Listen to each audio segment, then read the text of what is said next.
ডাঙৰীয়া, আমাৰ অসমৰ বিশেষ আৰক্ষী সঞ্চালক প্ৰধান জি.পি. সিং ডাঙৰীয়া, অসমৰ বিশেষ আৰক্ষী সঞ্চালক প্ৰধান হৰমিত সিং ডাঙৰীয়া,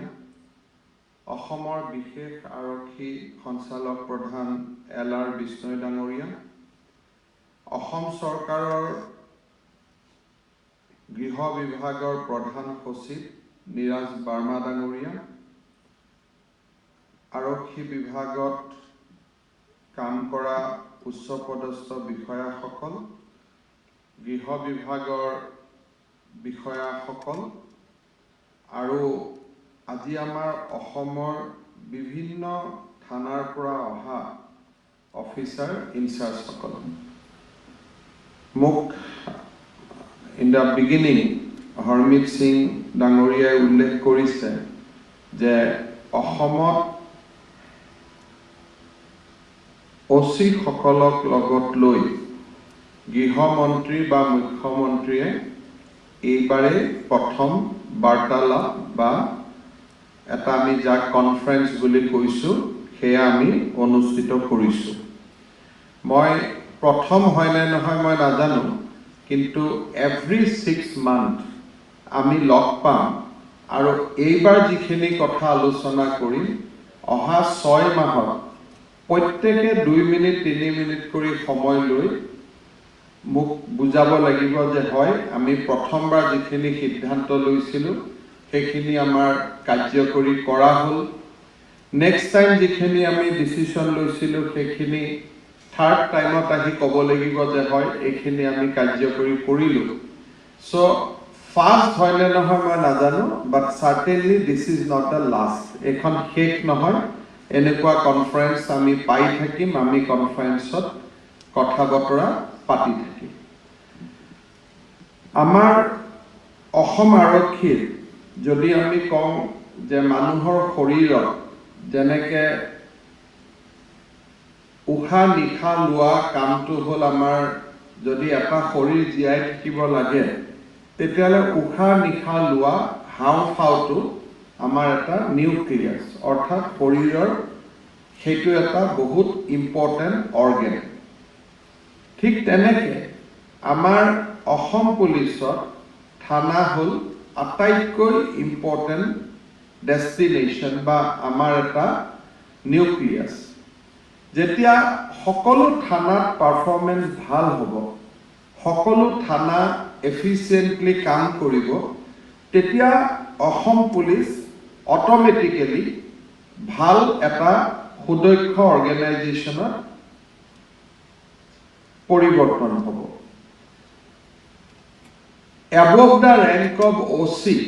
যদি আমি OCক বাদ দিওঁ তেতিয়াহ'লে right from DSP to DGP সকলোৰে কাম হৈছে ছুপাৰভাইজাৰী, অৰ্থাৎ তেওঁলোকে আপোনালোকৰ কামবিলাক পৰ্যবেক্ষণ কৰিব লাগে, পলিচি বনাব লাগে, ইনষ্ট্ৰাকশ্যন দিব লাগে, গাইডেন্স দিব লাগে। কিন্তু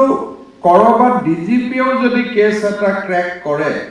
ই কিন্তু ৰেজিষ্টাৰ হ'ব লাগিব এখন থানা। আৰু 10 বছৰলৈকে আমি কোনোবা এটা ছাপোজ আমি আজি কোনোবা এটা ডাঙৰ ৰেকেট এটা আমি ক'ৰবাত ড্ৰাগছ এটাই ধৰিলোঁ, ধৰা দিনটোৰ কথা বেলেগ, কিন্তু ধৰা দিনটোৰ পৰা কনভিকশ্যনলৈকে কোনে লৈ যাব লাগিব? অফিচাৰ ইনচাৰ্জ বা OC সকলে ইয়াক কনভিকশ্যনলৈকে কনভাৰ্ট কৰাব লাগিব। সেই গোটেই প্ৰচেছটোত DSPয়ে ছুপাৰভাইজ কৰিব, এডিশ্যনেল SPয়ে ছুপাৰভাইজ কৰিব, ৰেংক DIGয়ে ছুপাৰভাইজ কৰিব, কিন্তু চবৰ কাম হ'ল ছুপাৰভাইজাৰী, কিন্তু কৰিব লাগিব কোনে? OC সকলে। গতিকে এই যে officer incharge of a police station, actually Assam পুলিচৰ এইটোৱে হৈছে আটাইতকৈ highest level of field officer. থানাক বাদ দিটো পুলিচিং নহয়, SPয়ে যদি কয় আপোনালোকে অমুকটো কৰক, কিন্তু কোৰ্টতটো OC জনে চাব, থানাখন OCয়ে চলাব, কেছ OC তাত আছে। গতিকে যিমানবিলাক কেছ আছে সেইটো কাৰ property? Officer incharge of a police station সেইকাৰণে আমি যদি কেতিয়াবা CIDও খুলিছো কেতিয়াবা SOU খুলিছো কেতিয়াবা এন্টি কৰাপশন ভিজিলেন্সও খুলিছো আমি কিন্তু লগত থানা এখন বনাই লৈছো কাৰণ উইদাউট থানা কোৰ্টৰ লগত কাম নহয় সমাজৰ লগত কাম নহয় কেছ বিগিনিং হয় থানা কেছ শেষ হ'ব থানা গতিকে অফিচাৰ ইনচাৰ্জ সকলৰ বহুত ডাঙৰ এটা ভূমিকা আছে আৰু ওসি সকলে যদি তলত কনিষ্ঠবল এজনৰ লগত সিপাহী এজনৰ লগত SP সম্পৰ্কত নাথাকে ওসি জনৰ লগত তেওঁলোক সদায় সম্পৰ্কত থাকে গতিকে অসম পুলিচটো ভাল হোৱা বেয়া হোৱা যিকোনো পুলিচ ডিপাৰ্টমেন্ট মই অসম পুলিচ বুলি নকওঁ ওসি সকল বহুত ডাঙৰ গুৰুত্বপূৰ্ণ ভূমিকা পালন কৰে কেইদিনমান আগতে আমি অসমৰ গোটেই অফিচাৰ ইনচাৰ্জ সকল চেঞ্জ কৰিছো মেবি দুই এজনক বাদ দি আমি গোটেই বিলাকে পৰিৱৰ্তন হৈছে আৰু এভৰি 2 ইয়াৰ্স ওসি সকল ঘূৰিব তাৰমানে ইয়াত SP কৈ DGP কৈ মুখ কৈ একো কথা নাই আমি এটা প্ৰচেষ্টা কৰিছো যে কোনেও যাতে এখন জিলাত নাথাকে 2 বছৰৰ মূৰে মূৰে হি ট্ৰান্সফাৰ হয় আৰু ট্ৰান্সফাৰ হওঁতে এফিচিয়েন্সি বা এফিচিয়েন্সি বুলি কওঁতে আমি যাক বুজো কনভিকশন হল কেছ ডিসপোজেল হল মানুহৰ লগত ডিলিংছ হল এই গোটেই বিলাক চাই অফিচাৰ সকলক আমি প্ৰত্যেক 2 বছৰৰ মূৰে মূৰে আমি পৰিৱৰ্তন কৰিম সেইকাৰণে আপোনালোক যত গৈছে তাত বুজি ল'ব যে আপোনালোক 2 বছৰৰ কাৰণে গৈছে কোনো SPও আপোনালোকক 2 বছৰৰ ওপৰত নাৰাখে DGPও আপোনালোকক 2 বছৰৰ ওপৰত নাৰাখে কিন্তু আপোনালোক ক'ৰ পৰা ক'লৈকে যাব এই সিদ্ধান্তটো SP বা DGP ল'ব তাত আমাৰ কোনো ভূমিকা নাই অৰ্থাৎ এজ এ চিফ মিনিষ্টাৰ মই নাজানো কোনজন মানুহ ক'ত কাক ক'ত ট্ৰান্সফাৰ কৰিছে মই এটা নামো চোৱা নাই বা আমাৰ কোনো ৰাজনীতিৰ লগত জড়িত ব্যক্তিয়ে এটা নামো কাৰো দিয়া নাই অৰ্থাৎ অসম পুলিচটো আমি এটা প্ৰফেশনেল অৰ্গেনাইজেশ্যনলৈকে ৰূপান্তৰ কৰিব খুজিছো আটাইতকৈ ডাঙৰ কথা হ'ল যে পুলিচে আমি কি বিলাক কাম কৰো আৰু কি বিলাক কাম আমি কৰিব লাগে আৰু কি বিলাক কাম আমি নকৰিলেও হয় প্ৰথম কথা যে মোৰ থানা এৰিয়াত ক্ৰাইম হ'ব নালাগে মোৰ থানা এৰিয়াত বেয়া কাম থাকিব নালাগে কাৰণ বেয়া কাম আৰু পুলিচ কো এক্সিষ্ট কৰিব নোৱাৰে বেয়া কাম আৰু পুলিচ একেলগে থকাটো সম্ভৱ নহয় য'ত বেয়া কাম থাকিব তাত পুলিচ থাকিব নোৱাৰে য'ত পুলিচ থাকিব তাত বেয়া কাম হ'ব নোৱাৰে এইটোৱে হৈছে আটাইতকৈ ডাঙৰ মটো আজি যদি কোনোবা এখন থানাত এৰিয়া কোনোবা এজন মানুহে যদি ইলিচিট লিকাৰ পায় কোনোবা এজন মানুহে যদি তীৰৰ দোকানত তীৰ কিনিব পায় কোনোবা এজন মানুহে যদি ৰেপ কৰি খাৰি যাব পাৰে কোনোবা এজন মানুহে ডকাইতি কৰি খাৰি যাব পাৰে সেইটো আমাৰ ফেইলৰ তাৰ যুক্তিৰ কথা একো নাই বোলে মই অমুকটো বন্ধ কৰিব নোৱাৰো সব বন্ধ হ'ব পাৰে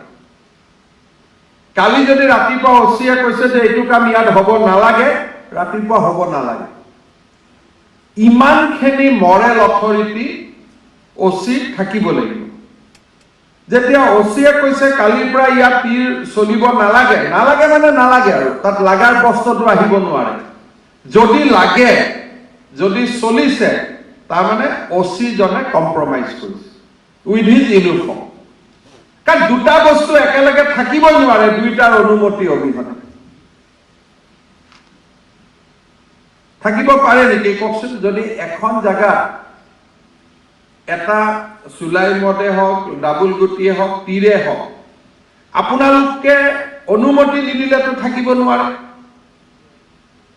কোনবাই যদি কয় স্যাৰ মই গমেই নাপালো আৰে ৰাস্তাৰ যেতিয়া মানুহে গম পায় আপোনালোকে কিয় গম নাপাব তাৰমানে আমি গম পাওঁ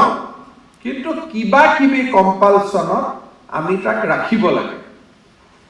আজিৰ পৰা সেই কম্পালচনৰ পৰা আপোনালোক মুক্ত না কাবাক আপোনালোকে এইটো কথাত সুধিব লাগে না কাবাক আপোনালোকে এই কথাৰ কাৰণে আপোনালোক কাবাৰ ওচৰত দায়বদ্ধ বেয়া কাম মোৰ থানা এৰিয়াত নহব আৰু তাৰ কাৰণে যদি মোক সিনিয়ৰ অফিচাৰৰ বেয়া পায় মোৰ উপায় নাই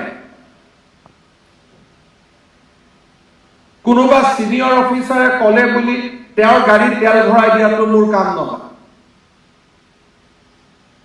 কোনোবা সিনিয়ৰ অফিচাৰ আহিলে তেওঁক ভাল কৰি চাহ খোৱাটো মোৰ ডিউটিৰ ভিতৰত নপৰে কোনোবা সিনিয়ৰ অফিচাৰ আহিলে মোৰ এইটো ডিউটিৰ ভিতৰত পৰে যে স্যাৰ যোৱাবাৰ মোৰ গোটেই কেইটা কেছত মই চাৰ্জশিট দি দিলোঁ স্যাৰ মোৰ কোনো চাৰ্জশিট পেণ্ডিং নাই স্যাৰ মোৰ ইয়াতে অমুকে ৰেপ কৰিছিলে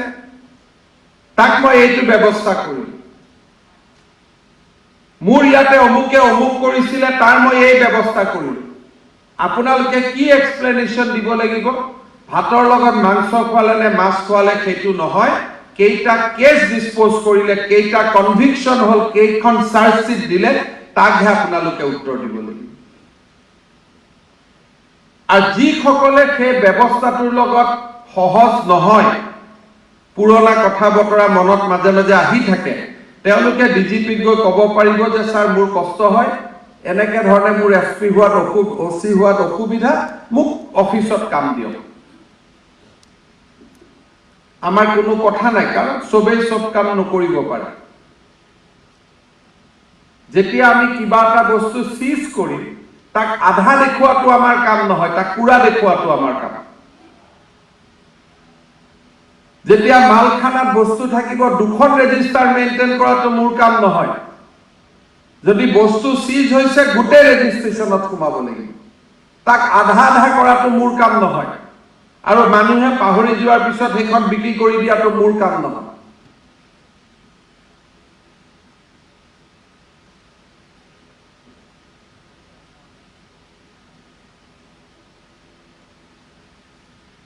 আমাৰ কাম কি যে কমপ্লিট আইনৰ শাসন দেশত হ'ব লাগিব যি পুলিচ মেনুৱেলত যি ধৰণে আছে বস্তু সিজ হৈছে কোট লিখিব লাগে বস্তু আমি পাইছো ইয়াতে আমাৰ ফোন আহিছে ফোনটোক দুই ভাগ কৰি কোনোবাক আঙুঠি বনাই দিয়াটো কাম আমাৰ নহয় আমি সোণাৰীটো নহয় আমাৰ কাম সোণাৰী নেকি কওকচোন আমি পুলিচ পুলিচৰ লগত আন কামৰ ডিফাৰেন্সটো আমি বুজিব লাগিব কাৰোবাক দুখন গাড়ী এৰি দিলো গাড়ী এৰি দি আমি সকলোকে বুজালো লোকেল মানুহজনকো মাতিলো যে তয়ো খা এইটো আমাৰ কাম নহয় আমাৰ কাম হ'ব যে আমাৰ চকুৰ আগত বেয়া কাম হ'ব নোৱাৰে আমাৰ যেতিয়া চকুৰ আগত বেয়া কাম হ'ব নোৱাৰে আমাৰ নলেজত যেতিয়া বেয়া কাম হ'ব নোৱাৰে তেতিয়া মোৰ ইউনিফৰ্মটোৰ বহুত গুণে প্ৰেষ্টিজ বাঢ়িব মোৰ ইউনিফৰ্মটোক মানুহে ৰেসপেক্ট কৰিব আৰু এই ইউনিফৰ্মটোৰ ৰেসপেক্টটো যাতে বজি থাকে বৰ্তি থাকে তাক চোৱাটোৱে হৈছে মোৰ দায়িত্ব আজি আমাৰ কিছুমান আমি নিয়মত কৰিছো এজন লৰা ষ্টুডেন্ট পঢ়িব যাব লাগে পাছপোৰ্টৰ বাবে লৰাজনৰ কাগজ আহিছে সিটো আমাৰ লৰা তাৰ যদি পাছপোৰ্টখন দিওতে কোনোবা গাৰ্জেনে যদি মোক লক কৰিব আহিব লাগে হেতুটো মোৰ ফেইলৰ হ'ল না এটো মোৰ সাকসেস নহল বৰঞ্চ মই যদি ফোন এটা কৰো যে বাবা তোমাৰ ভেৰিফিকেশন আহিছিল ভেৰিফিকেশনটো কৰি দিলো ভাল কৰি পঢ়িবা গোটেই ফ্যামিলিটো আপোনাৰ সোৰ্স হৈ গ'ল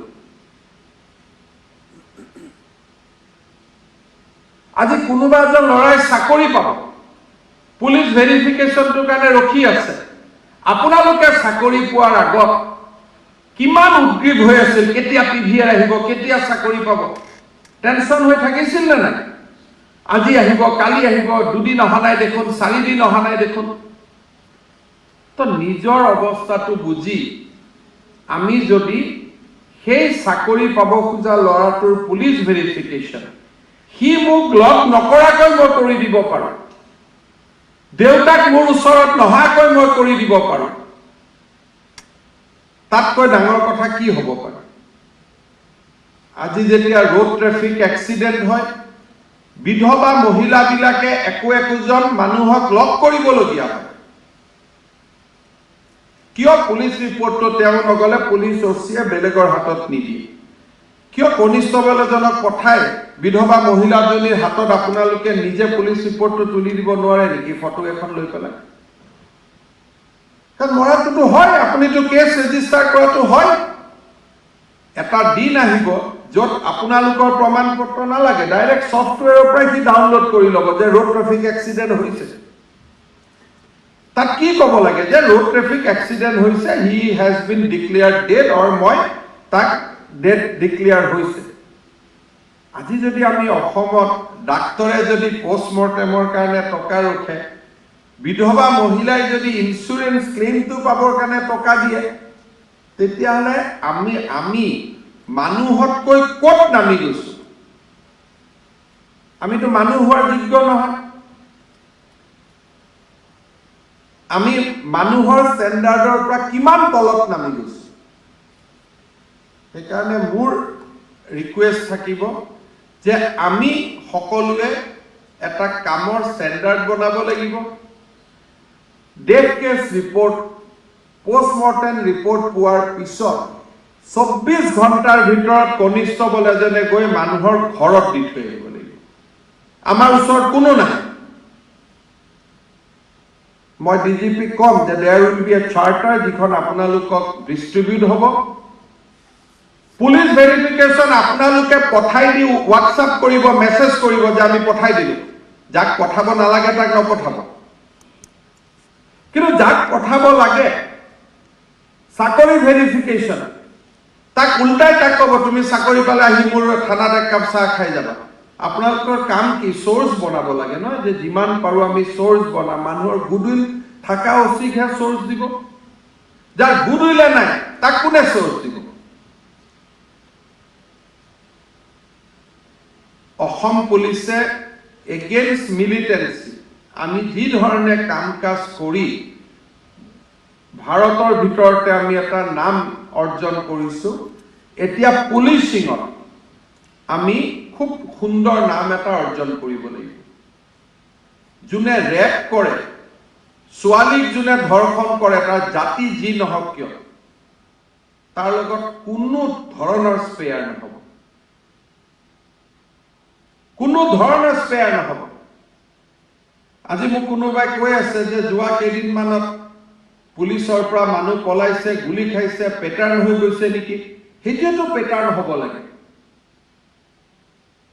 That should be the pattern. কোনোবাই যদি পুলিচৰ আৰ্মছ লৈ পলাব খোজে, সি আকৌ ইফালে ৰেপিষ্ট।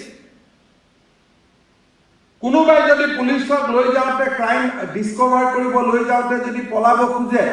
পুলিচে তাকতো বুকুত গুলি মাৰিব নালাগে, কিন্তু ভৰিত গুলি মৰাটোতো লয়ে কয়। তাত অসম পুলিচে কোনো ভয় কৰিবলগীয়া নাই। কিন্তু নিৰপৰাধী মানুহ এজনক যেতিয়া তই টকা দে, টকা নিদিলে তোক মাৰি, সেইটোত ভয় কৰিবলগীয়া আছে। আজি 2জন মানুহক কিডনেপ কৰি লৈ গৈছে, পুলিচক ৰিটালিয়েট কৰিছে। পুলিচে তাক সহায় নকৰিলেতো পুলিচজন নিজে মৰিব লাগিব দেখোন। কিন্তু এই যিটো আইনে আমাক যিখিনি কাম কৰিব অনুমতি দিছে, সেই কামখিনি কৰাৰ আগতে আমাৰ কনচিয়েন্সত আমি ক্লিয়াৰ থাকিব লাগিব যে আমি যিটো কৰিছোঁ সেইটো আমি ফৰ দ্য পাব্লিক কৰিছোঁ। ইয়াত আমাৰ কোনো ইণ্টাৰেষ্ট নাই, আমাৰ ইয়াত কোনো ইণ্টাৰেষ্ট নাই, আমাৰ নিজৰ ইণ্টাৰেষ্ট নাই। ইয়াত জনকল্যাণৰ কাৰণে, ৰাইজৰ কাৰণে আমি টাফ একশ্যন আমি ল'বলগীয়া হৈছে। থানা এৰিয়াত যেতিয়া এটা দুটা এক্সাম্পলাৰী মানুহে পানিছমেণ্ট পাব, কনভিকশ্যন পাব, ৰেপ নোলায়, ৰেপ কৰা মানুহ নোলায়। মানুহৰ মনত এটা ধাৰণা আছে যে ৰেপ হ'ব, ৰেপৰ পিছত কম্প্ৰমাইজ হৈ যাব, কম্প্ৰমাইজ হ'লে থানাত কেছটোতো নাযাবই, চাৰ্জশ্বিট নহ'বই। ইজনক যেতিয়া ৰেপ কৰাৰ পিছত এজন মানুহ যেতিয়া ফ্ৰীলি ঘূৰি ফুৰে, জেলৰ পৰা ওলাই আহে চাৰ্জশ্বিট নিদিয়াৰ কাৰণে, তেতিয়া আৰু এজন মানুহে ৰেপ কৰিবৰ কাৰণে ইনস্পিৰেশ্যন পায়। ৰেপ কেছত আমি কিয় আমি চাৰ্জশ্বিট দিব নোৱাৰো? তাততো মাত্ৰ 2 পান্নাহে লিখিব লাগে। ডক্টৰৰ পৰা ৰিপৰ্টখন লাগে, আই উইটনেছ লাগে, 2 পান্নাৰ চাৰ্জশ্বিট এখন কোৰ্টত দিব লাগে 3 মাহৰ ভিতৰত। এখন থানা এৰিয়াত কেইটা ৰেপ কেছ হয় মাহত? 3টা, 4টা, 5টা? 5টা কেছৰ চাৰ্জশ্বিট লিখিবৰ কাৰণে আমি লিখিব লাগিব, কাৰণ মোৰ মাক ৰেপ কৰিছে, মোৰ ভণ্টিক ৰেপ কৰিছে, মোৰ ছোৱালীক ৰেপ কৰিছে। সেই ছোৱালীজনী মোৰ মা নহয় জানো? মোৰ ভণ্টি নহয় জানো? মোৰ নিজৰ ছোৱালী নহয় জানো? 3 পেজৰ পান্না লিখিবৰ কাৰণে, 3টা পেজ লিখিবৰ কাৰণে আমাক কোনো বহুত সময়ৰ কথা নাই। মোৰ বহুত কেছ পৰি আছে, আমিতো কেছ বহুত পেলাই থওঁ। এইটোতো নহয় যে কেছ পৰি আছে। আজি 144 ধাৰা কেছ কেইটা আমাৰ পেলাই ৰাখিব কি দৰকাৰ আছে? আজি দিছপুৰ থানাত কেছৰ এটা ফেক্টৰী কৰি থৈ দিছে, দৰকাৰ নাই এইবিলাক কেছ ৰখাৰ কাৰণে। 144 ধাৰা অমুক তমুক এনেকুৱা কৰি নম্বৰটো বঢ়াই বঢ়াই গৈ আছে। আমি SP কনফাৰেন্সত আমি ঠিক কৰিছো যে কোৰ্টে যদি কোনোবা এটা মানুহক মুকলি কৰি দিয়ে, তাৰমানে মোৰ এভিডেন্স নাই, যাক মই কনভিকশ্যনলৈকে নিব নোৱাৰো, সেই কেছটোত মই চাৰ্জশ্বিট দি কি পাম? যেতিয়া হিনিয়াছ ক্ৰাইম নহয়, নন হিনিয়াছ ক্ৰাইম, পলিটিকেল, এডমিনিষ্ট্ৰেটিভ, ধৰ্ণা, ধৰ্মঘট, ইয়াৰ যিমান কেছ আছে, সেই কেছবিলাকতো থানাত ৰাখি লাভ নাই। আমি কেছৰ লোড কমাব লাগে। সৰু গিৰিয়েক ঘৈণীয়েকৰ মাজত কাজিয়া হৈছিলে, ধুনীয়াকৈ কাজিয়াখন কম্প্ৰমাইজ হৈ গ'ল, চব হৈ গ'ল। আপোনালোকে ফোন কৰি ক'ব লাগে যে বাইদেউ আপোনালোকৰ দেখোন এতিয়া চব ভাল হৈ গ'ল, ল'ৰা ছোৱালীও চব হৈ গ'ল, যে আহক কেছটো ইয়াতে আমি চেছ কৰি দিম। আপোনালোকে আকৌ গিৰিয়েকজনক ভয় খুৱাবৰ কাৰণে, ঘৈণীয়েকজনক ভয় খুৱাবৰ কাৰণে তাক আকৌ মাজে মাজে মাতি পেচাই থাকিল। কেছটো কেতিয়াও চেছ নহ'ব। গতিকে 50% আসাম পুলিচত কেছ কমি যাব পাৰে যদি আমি কুইক চাৰ্জশ্বিট দিওঁ। এটা লিষ্ট বনাই লওক যে ৰেপ কেছ যিমান জমা হৈ আছে, মাৰ্ডাৰ কেছ যিমান জমা হৈ আছে, আমি নেক্সট 6 মাহত চব চাৰ্জশ্বিট দি দিম। নেক্সট যেতিয়া 6 মাহত ইয়াত আপোনালোকৰ মোৰ ওচৰত আহিব, ৰেপ কেছ আৰু মাৰ্ডাৰ কেছৰ, আৰ্মছ কেছৰ সব চাৰ্জশ্বিট দি আহিব যে স্যাৰ আমাৰ কাম বাকি নাই, আমি চাৰ্জশ্বিট দি দিলো। আজিকালি আপোনালোকৰ যিবিলাক চিপাহী গৈছে, MA পাছ কৰা ল'ৰা গৈছে, BA পাছ কৰা ল'ৰা গৈছে, এনেকুৱা নহয় যে লৰাই নাজানে। সবক বহুৱাই থানাত টিম এটা কৰি লওক। CID আজিকালি চাৰ্জশ্বিটৰ আপোনালোকক নমুনা পঠাই দিছে, যদি লাগে আপোনালোকে হেল্প খুজিব। আপোনালোক OC হলেও IGP को যদি ফোন কৰে, IG SB को ফোন কৰে, IG CID को ফোন কৰে, everybody will call you back to help you. DSP সকল থাকিব, আপোনালোকে লগত বহিব, টিম এটা বনাই ল'ব। 6 মাহত all কেছ, যিমান মাৰ্ডাৰ কেছ আছে, ৰেপ কেছ আছে, এক্সটৰ্শন আছে, ড্ৰাগছ কেছ আছে, আৰ্মছ কেছ আছে। আৰু গৰুৰ ফালেতো নাচাবই, গৰুৰ সমান ভগৱান কোনো নাই। গৰুৱে আমাক গাখীৰ দিছিল, গৰুৱে আমাক গোবৰ দিছিলে, গৰুৱে আমাক খেতি কৰিছিলে। ট্ৰেক্টৰ ওলোৱাৰ আগতে মোৰ দেউতাক কাৰ পৰা জীয়াই আছিলে? গৰুৰ পৰাই জীয়াই আছিলে। দেউতা যদি জীয়াই নাথাকিলেহেঁতেন মই জীয়াই থাকিলোহেঁতেন নেকি? আমাৰ এনেকুৱা হৈ গ'ল যে আমি গৰুৰ ব্যৱসায়টো আমি নামি পৰিলো, ড্ৰাগছো আমাৰ হাতেদি হোৱা আৰম্ভ কৰিলো। এইটোৱে আমাক ওপৰত নুঠাই, কাৰণ যেতিয়া ড্ৰাগছ অসমত ওলাব, মোৰ ল'ৰা মোৰ নাতিয়েও ড্ৰাগছ খাব। যিকোনো ক্ৰাইম কৰাৰ আগতে, ক্ৰাইমক এনকাৰেজ কৰাৰ আগতে আমি ভাবিব লাগিব যে ইয়াৰ বলি মোৰ নাতিও হ'ব পাৰে, মোৰ খুৰাৰ ল'ৰা হ'ব পাৰে, মোৰ ল'ৰা হ'ব পাৰে। আপোনালোকে যি কৰিব সেইটো আপোনালোকৰ কাৰণে নহয়, আমাৰ সকলোৰে কাৰণে। লাষ্ট 45-55 days মই আগতে কৈছো যে against ULFA, against extremism, Assam police has done exemplary work. যোৱা 2 মাহত আমাৰ বহু কেইজন অচিয়ে ইমান ভাল কাম কৰিছে। ডাঙৰ ডাঙৰ ড্ৰাগছ ৰেকেট নিউট্ৰেলাইজ কৰিছে, কেটল স্মাগলিং এক প্ৰকাৰ বন্ধ হৈ গৈছে, আৰু কোনোবাই দুধনৈ থানাত ইমান ধুনীয়াকৈ গাড়ীবিলাক পুৰণা চুৰি গাড়ী সব ৰিকভাৰী হৈছে। কাৰ্বি আলঙত আমাৰ খটখটিত কিমান ভাল কাম হৈছে লাষ্ট 45 days। সো আমি তেনেকুৱা এটা পুলিচ ফোৰ্স বিচাৰো যিটো ফোৰ্সক লৈ আমি গৌৰৱ কৰিব পাৰো, যিটোক লৈ আমি ইনস্পায়াৰ হ'ব পাৰো যে ইয়েস আমি সুৰক্ষিত হৈ আছো। মানুহ তেতিয়াহে শুব যেতিয়া আপোনালোক হাৰে থাকিব, নহলে মানুহ কেনেকে শুব? কালি আমাৰ গুৱাহাটীত এজন ৰিটায়াৰ্ড IAS অফিচাৰ ঘৰত 6 তলাত উঠি মানুহে ফোন চুৰ কৰিছে। আৰে এটোতো অচিজনৰ নামতে চুৰ আহিব নালাগে। অমুক অচি, গতিকে চুৰ থানা এৰিয়াৰ পৰা পলাব লাগে। ক্ৰিমিনেলে অচিক ভয় কৰিব লাগিব, আৰু সাধাৰণ মানুহে বিশেষকৈ দুখীয়া মানুহখিনিয়ে আপোনালোকক আশ্ৰয়স্থল বুলি ভাবিব লাগিব। এজনী মহিলাক যেতিয়া কোনোবাই ৰেপ কৰিব খুজিব, তাই দৌৰি দৌৰি আহি থানাত পাব, তাই ভাবিব নালাগিব যে থানাত সোমালে আকৌ মোক কোনোবা ওলোটাই ৰেপ কৰি দিব নেকি। যে এটা বিপদৰ বাহিৰে এটা বিপদত সোমাই যাম নেকি। মানুহজনীয়ে ভাবিব লাগিব যে থানাখনত সোমোৱাৰ পিছত মই ঘৰতকৈও বেছি নিৰাপদ। মোৰ ঘৰৰ ওচৰত মই স্বামীৰ ওচৰত যিমান নিৰাপদ, তাতকৈ বেছি নিৰাপদ মই থানাখনৰ ভিতৰত সোমাই গলো। অচি হলেতো মদ খাব লাগে বুলি কতো লিখা নাই। এইটোতো কতো লিখা নাই যে অচি হলে পুলিচ হলে মদ খাব লাগে।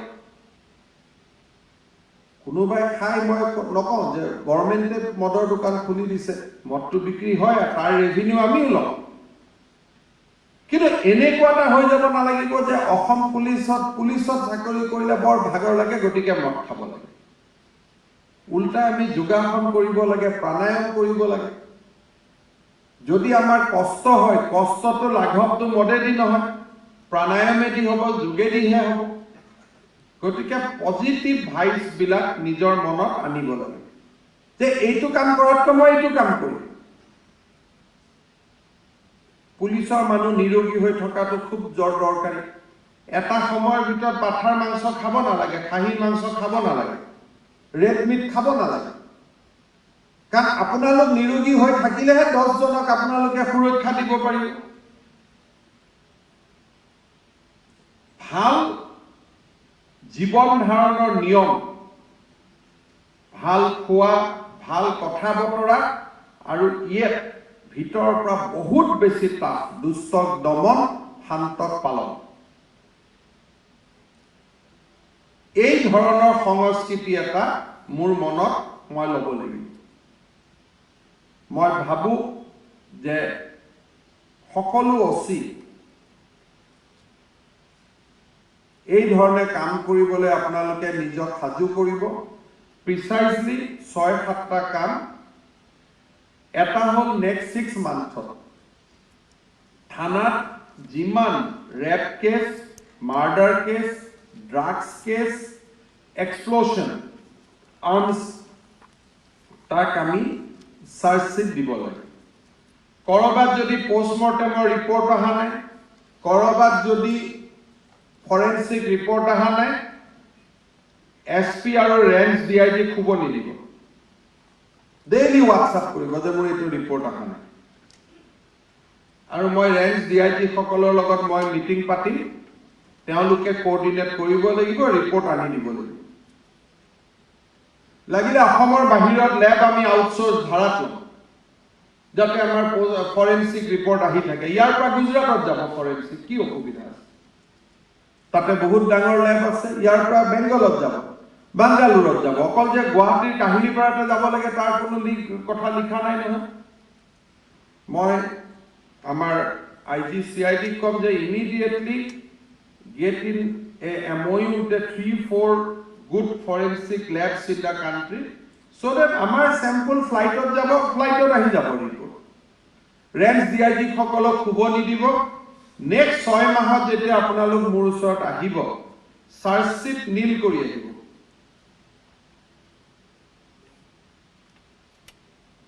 সবে পাৰিব ডান Yes, sir. rape murder arms drugs এই গোটেইখিনি কেছ আমাৰ প্ৰায়ৰিটি আৰু গৰুটো কেছে হ'ব নালাগে গৰুটো কোনো চুৰ হ'বই নালাগে গৰুৰ ওপৰত কেছে হ'ব নালাগে মই আপোনালোকক বুজাই দিছো যে গৰু কেছে হ'ব নালাগে শ্ৰীৰামপুৰ থানাৰ ওসি কোন আছে গোসাইগাঁও ধুবুৰীত কোন ওসি আছে ছাগলীয়া গৰু সোমাবই নালাগে একদম কোনো গৰু সোমাব নালাগে গৰু যোনে লগে তাক খেদি ধৰিব লাগে ঠিক আছে আৰু আমাৰ ভিতৰতো যি গৰু চুৰি হয় লোকেলি গৰু চুৰি কৰি যি বিজনেছ হয় প্ৰত্যেকজন ওসিয়ে ৰাখিব মই গৰুৰ চাৰ্জচিটলৈকে মই যোৱাই নাই কাৰণ গৰু একো হ'বই নালাগে সেকেন্ড আপোনালোকে এটা নিয়ম বনাওক থানাত যোনদিনাখন মোৰ ওচৰত নেক্সট 6 মান্থত আহিব মান্থলি ডিসপোজেল আনিব যে পুলিচ ভেৰিফিকেশ্যন আপোনালোকে কিমান ডিসপোজ কৰিব এটা পুলিচ ভেৰিফিকেশ্যন ডিসপোজ কৰোতে 7 দিনতকৈ সময় নলব এতিয়া আমাৰ 1 লাখ চাকৰিও হ'ব বহুত ভেৰিফিকেশ্যন আপোনালোকৰ ওচৰত আহিব ডেটা ৰেডি কৰি থৈ দিও কোনবোৰ মানুহ বেয়া কোনবোৰ মানুহ ভাল কিন্তু পুলিচ ভেৰিফিকেশ্যনৰ কাৰণে কোনো থানাত নাই আপোনালোকে উল্টাই ক'ব যে মই কৰি দিলো স্যাৰ আপোনালোকে ফোন কৰিব যে বাবা তোমাৰ কামটো কৰি দিলো চাহ নুখুৱাব চাহ খুৱাব চাহ নিজে নাখাব যদি বলে নহয় নহয় স্যাৰ আপোনাক ধন্যবাদ দিব আহিছো চাহ কাপ কোনোবা এজন SID আপোনালোকৰ সময় নহলেও তাক চাহ একাপ খুৱাই দিব তাৰ পৰা চাহ নাখাব কাৰণ হি আপোনাৰটো লৰা হয় চাকৰি পোৱা যিমান ডেথ কেছ আছে ৰোড ট্ৰেফিক এক্সিডেন্ট কেছ আছে তাৰ যাতে ৰিপৰ্ট বিধৱা মানুহগৰাকীৰ হাতত বাচ্চাৰ হাতত 15 দিনত গৈ পায় পোষ্টমৰ্টেম ৰিপৰ্ট অহাৰ পিছত থানাত যাতে একদম নাথাকে ফাইনালি পাসপোৰ্ট সন্দেহযুক্ত বিদেশী নাগৰিকক বাদ দি NRC এতিয়ালৈকে হোৱা নাই গতিকে NRC নাম থাকা মানে ভাৰতীয় নুবুজায় NRC হোৱাই নাই এতিয়ালৈকে অসমত প্ৰক্ৰিয়াহে চলি আছে গতিকে যাকে জানে যে ইয়াৰ ব্যাকগ্ৰাউণ্ডটো মোৰ ডাউট আছে তাক বাদ দি বাকি যিসকল অসমৰ মানুহ ভাৰতৰ মানুহ খিলঞ্জীয়া মানুহ তেওঁলোকক পাসপোৰ্টত ৰিপৰ্ট দিওতে আপোনালোকে সময় নলব ফাইনালি 6 মাহৰ মূৰত যেতিয়া মোৰ ইয়াত আহিব এজন ওসিয়ে ক'ব যে স্যাৰ মোৰ এৰিয়াত বেয়া কাম নাই এটলিষ্ট মই জয়েন কৰোতে যদি 100 আছিল তাক মই 50 লৈকে নমাই আহিছো আৰু মই বিশ্বাস কৰো যে এই কামখিনি আপোনালোকে কৰিব পাৰিব নোৱাৰা কোনো কাৰণ নাই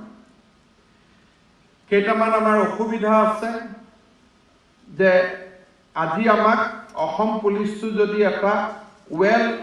টিউন মেচিন হ'ব লাগে কাম কৰা এটা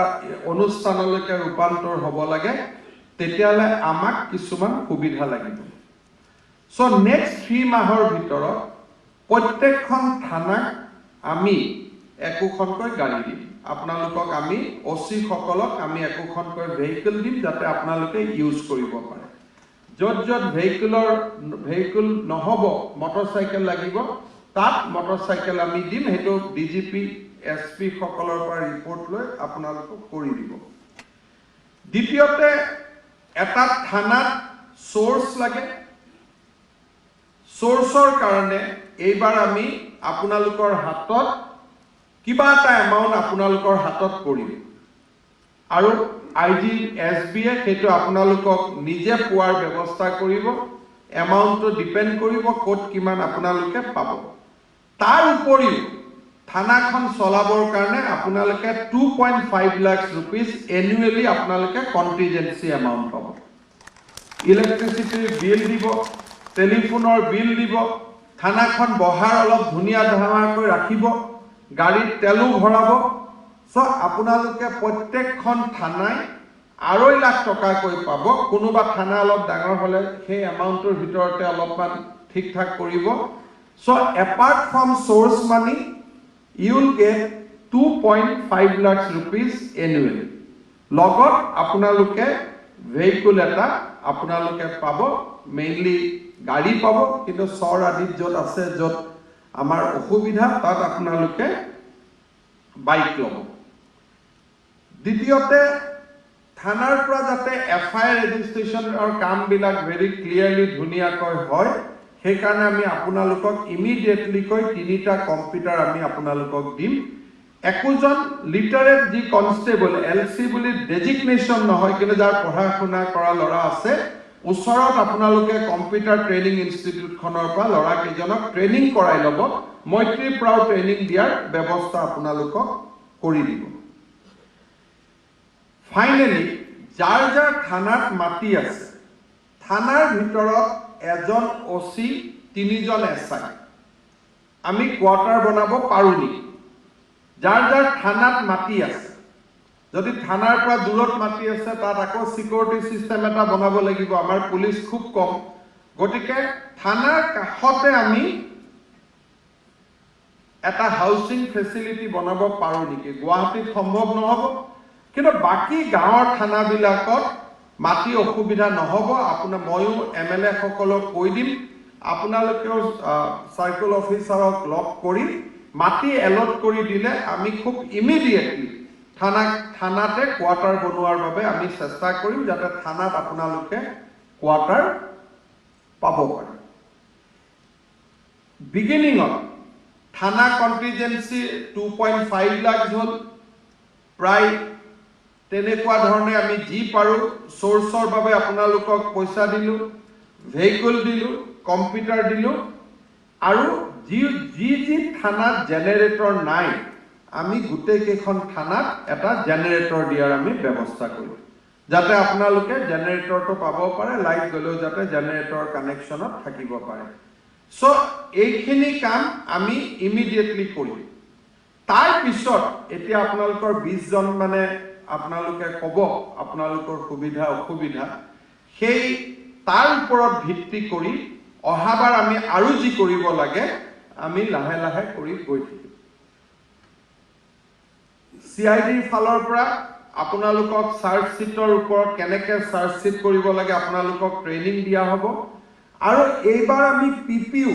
আমি প্ৰফেশনাল PP ৰাখিম অৰ্থাৎ তেনেকুৱা PP নাৰাখো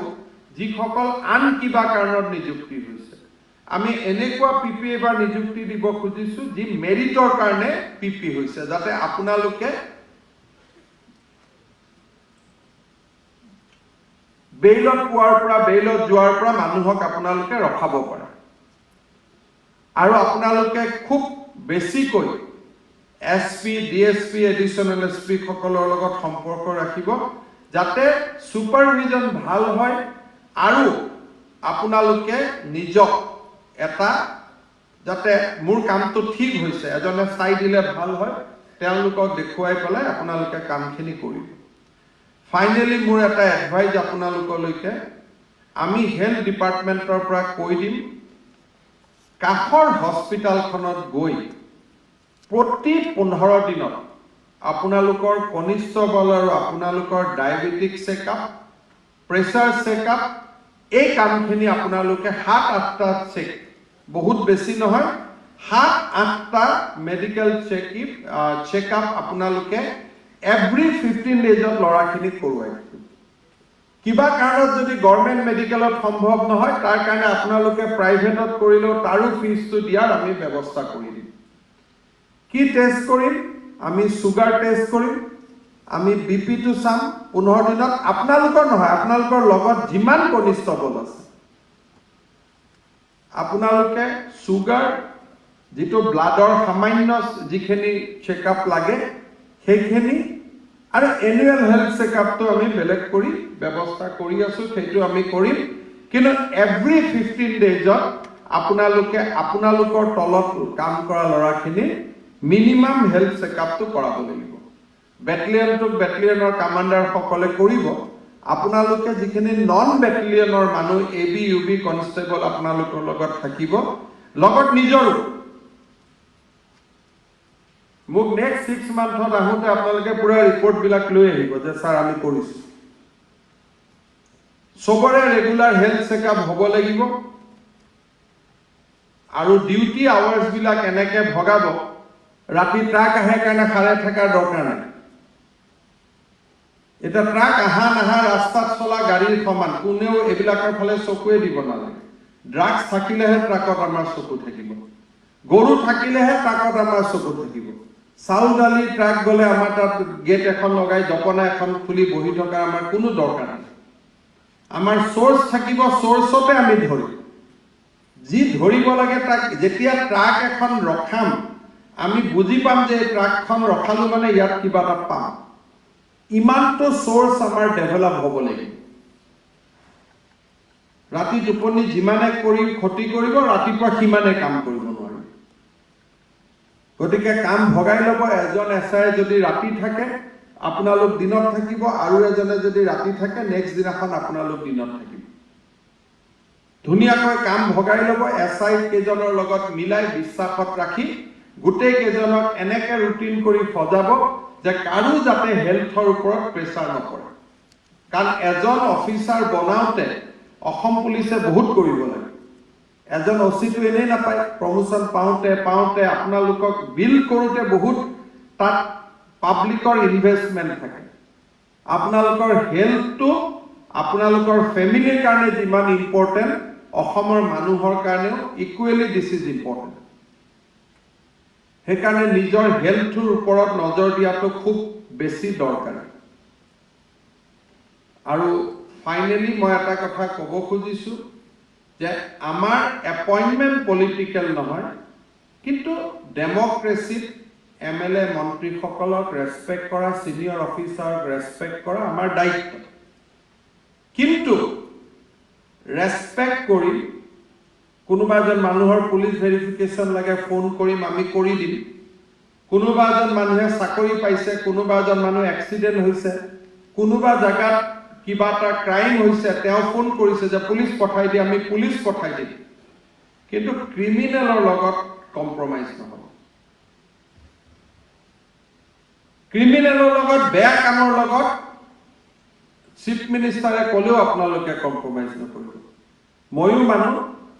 কেতিয়াবা ভুলতে ময়ো ফোন কৰি দিব পাৰো যে অমুক ট্ৰাকখন এৰি দিয়ক না বুলি নকৰিব আপোনালোকে সকলো মানুহে টেম্পটেশনত আহে কেতিয়াবা মোৰো কোনোবাই মানুহে কলে বা মোৰে অন্তৰত কিবা এটা জাগ্ৰত হৈ গল ময়ে ফোন কৰি দিলো ফট কৰি অচি এই ট্ৰাকখন এৰি দিয়কচোন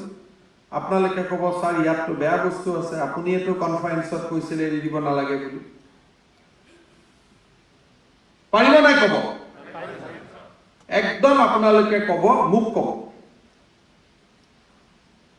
যে স্যাৰ আপুনি এটো আমাক ক'লে এটো কৰিব নালাগে এই ধৰণে আমি চলিব লাগিব ঠিক আছে এতিয়া আপোনালোকে 20-22 জন মানে আমাৰ জিপি সিং সাহেবে আপোনালোকক ক'ব কোনে কোনে কথা ক'ব লাগে আপোনালোকে ক'ব আৰু মোৰ মনত এটা ইচ্ছা যে ৰেপ কেছৰ সাৰ্ভিস কনভিকশন ঠিক কথা কিন্তু এনেকুৱা এটা পৰিবেশ কৰক যাতে থানা এৰিয়াত ৰেপ মাৰ্ডাৰ এবিলাক নহয় খুব মানুহৰ লগত ৰাজত থাকক মানুহক বুজাই দিয়ক যে এখন সৰকাৰৰ দিনত ৰেপ মাৰ্ডাৰ হলে খালি যাব নোৱাৰে নৰ্মেল নিয়মত হলে চাৰ্জশিট হ'ব কনভিকশন হ'ব পলাব চেষ্টা কৰিলে থানাৰ পৰা পলালে আইনৰ পৰা পলালে আমাৰ হাতত যি আইনে অধিকাৰ দিছে কোনবাই পেটাৰ্ন বুলি কক কিবা বুলি কক আমি জিৰো টলাৰেন্স লৈ আমি কাম কৰিম আৰু সকলোতকৈ মোৰ এটা ৰিকুৱেষ্ট ডাক্তৰ ইঞ্জিনিয়াৰ এজন থানাত গ'লে যিটো সন্মান কৰে দুখীয়া মানুহ এজনকো একে সন্মান আপোনালোকে কৰিব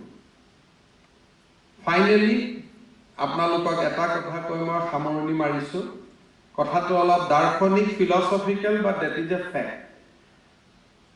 আন্দোলন হলে আপোনালোকে ডিউটি কৰিব যাব লাগে